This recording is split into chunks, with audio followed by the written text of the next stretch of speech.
জাতির জনক বঙ্গবন্ধু শেখ মুজিবুর রহমান যেই বাংলাদেশ গড়েছেন, ইসকন যে আন্দোলন করছে শেখ হাসিনার সরকারকে শক্তিশালী করার জন্য। প্রকৃতপক্ষে ইসকনের কোনো নিজস্ব পতাকা নেই। যে পতাকাটি দেখানো হয়েছে তার সাথে ইসকনের কোনো সংশ্লিষ্টতা নেই। হাসিনা ছাত্রলীগকে যেভাবে গড়ে তুলেছেন ঠিক সেভাবেই এদেশে গড়ে তুলেছেন উগ্র হিন্দুত্ববাদী সংগঠন ইসকনকে। আর হাসিনার এ কাজে সহযোগিতা করেছে ভারতীয় গোয়েন্দা সংস্থা র। এ কারণে হাসিনা ভারতে পালিয়ে যাওয়ার পর তার জন্য এদেশে লড়াইও করছে ইসকন।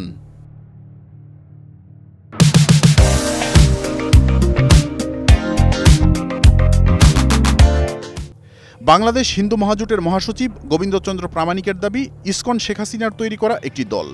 তাদের অর্থ থেকে শুরু করে সব ধরনের সহযোগিতা করে শেখ হাসিনা ছাত্রলীগের মতো করে তুলেছে। আজকে হেফাজত, জামাত, বিএনপি সবাই মিলে আমাদের মন্দির রক্ষা করছে, কিন্তু সেদিন তার করবে না, বলে যে এরা নেমোখারাম, এরা মানে মিথ্যাবাদী, এরা মিথ্যা গুজব ছড়ায়, এরা এই যে নানাভাবেই করবে। ফলাফল হচ্ছে যে আমাদের সত্যিকার অর্থেই এই দেশে আমাদের বসবাসটাকে অনিশ্চিত করে তোলা হবে যদি আমরা অতিরঞ্জিত বা অতিরিক্তভাবে প্রচার করি। শেখ হাসিনার পতনের পর তার জন্য সবচেয়ে বেশি লড়াই করে যাচ্ছে ইসকন।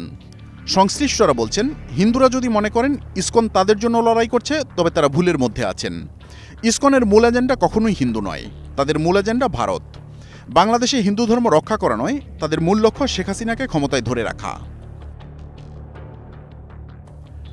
রাজনৈতিক বক্তব্য প্রদান, রাষ্ট্রবিরোধী বক্তব্য প্রদান, জাতীয় পতাকা অবমাননা সহ স্বৈরাচার শেখ হাসিনাকে সমর্থন করার কারণে সাধারণ মানুষ চায় ইসকন নিষিদ্ধ করা হোক, কারণ ইসকন সন্ত্রাসী ও দেশদ্রোহী সংগঠন।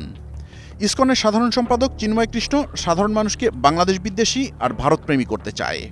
সম্প্রতি ইসকন বাংলাদেশের পতাকার উপর তাদের পতাকা ওড়ায়।